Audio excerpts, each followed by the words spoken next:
Well, it's been good to meet you, Sam, and very interesting to hear about your business. Look, we are having a small dinner for some of our clients and friends after this. Why don't you join us? That's very kind of you. I'll just check with my associate whether they have other arrangements for us. Well, your associate is most welcome to join us too. Thank you. Excuse me. Walter. This is Sam Eriks from Eriks Imports. He has very kindly invited us to a dinner. Yes, would you like to join us? Unfortunately, I have another engagement, but thank you for the invitation. Well, perhaps you could join us after that for a drink. Sounds great. I'll be happy to. Where shall we meet? How about the lounge bar here at about 10? I'll see you then. Excuse me. Lynn, Victor's joining us for dinner. Oh, wonderful. I hope you don't mind. Of course not. You're most welcome. Well, shall we make a move? Would you mind if I just say goodbye to a few people? No problem. We'll see you outside in a few minutes. Okay.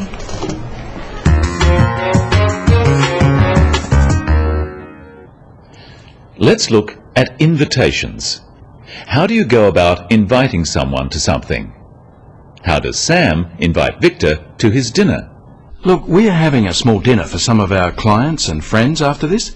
Why don't you join us? Spoken invitations in this kind of situation are semi-formal. It's more like a suggestion than a formal invitation. There are a few different phrases you can use. Practice them with Sam. Why don't you join us? Perhaps you could join us. It would be great if you could join us. Would you like to join us? Notice that even though "it would be great if you could join us" is not in a question form, it is still being used as a question.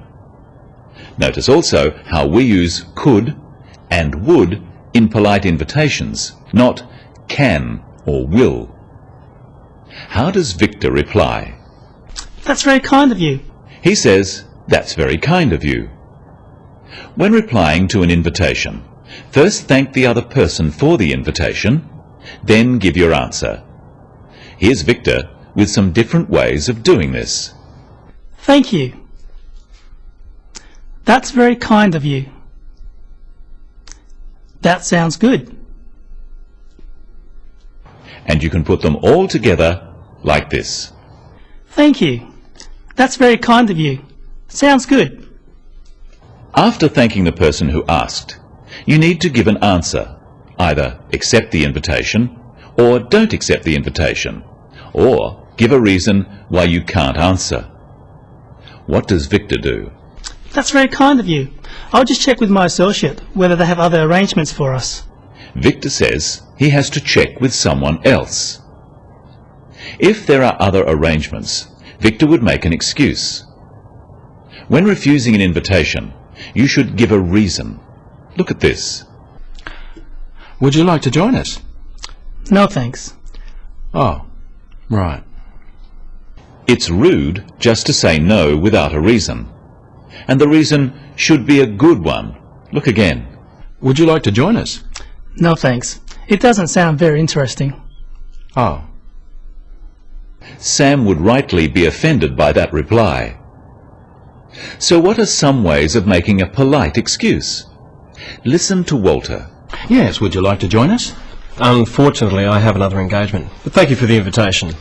Walter doesn't need to say what his other engagement or appointment is, just that he has already made another commitment. Notice that he still thanks Sam for the invitation. Practice with Walter some other ways of making an excuse. Unfortunately, I have another engagement. I'm afraid I have another commitment. I can't, I'm sorry. Perhaps another time. By saying perhaps another time, Walter is being polite and friendly, rather than just declining the invitation. Notice that he says, "I can't." This implies that he has another commitment, without having to say what that commitment is. This is acceptable in business. Sam and Walter make another arrangement. Watch how they do this. Well, perhaps you could join us after that for a drink. Sounds great. I'll be happy to. Where shall we meet? How about the lounge bar here at about 10? I'll see you then. Sam says, perhaps you could join us after that for a drink. By saying perhaps, he is leaving the invitation open. Walter is under no pressure to accept. Practice these phrases using perhaps with Sam. Perhaps you'd like to join us later.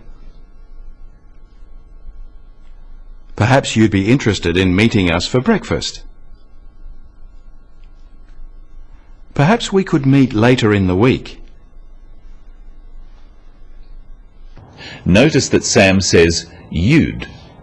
Perhaps you'd like to join us later. You'd is short for you would. Walter accepts and they make the arrangement. Notice the slightly less formal way Walter accepts. Sounds great. I'll be happy to. Where shall we meet? You can use these simple phrases to accept an invitation. Practice them. That sounds great. Sounds good.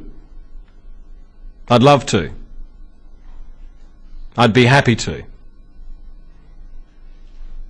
Walter says, where shall we meet? You can use shall or will, but shall we is a common usage in questions simply because it is easier to say than will we. Shall is also used when asking for or making suggestions. Let's look at how Sam makes the arrangement.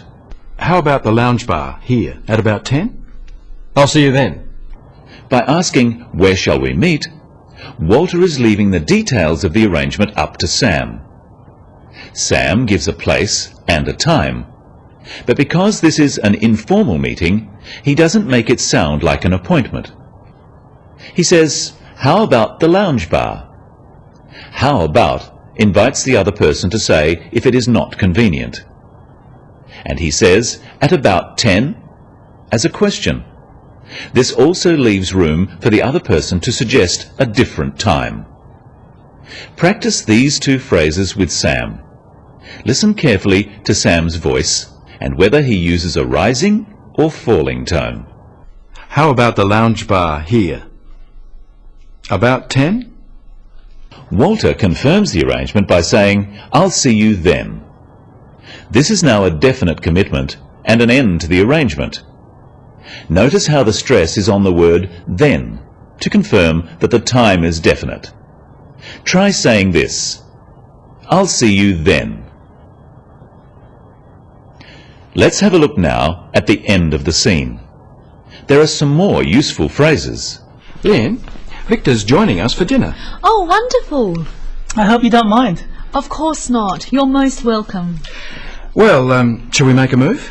Would you mind if I just say goodbye to a few people? No problem. We'll see you outside in a few minutes. Okay. Victor says, I hope you don't mind. It's a polite way of asking for someone else's approval.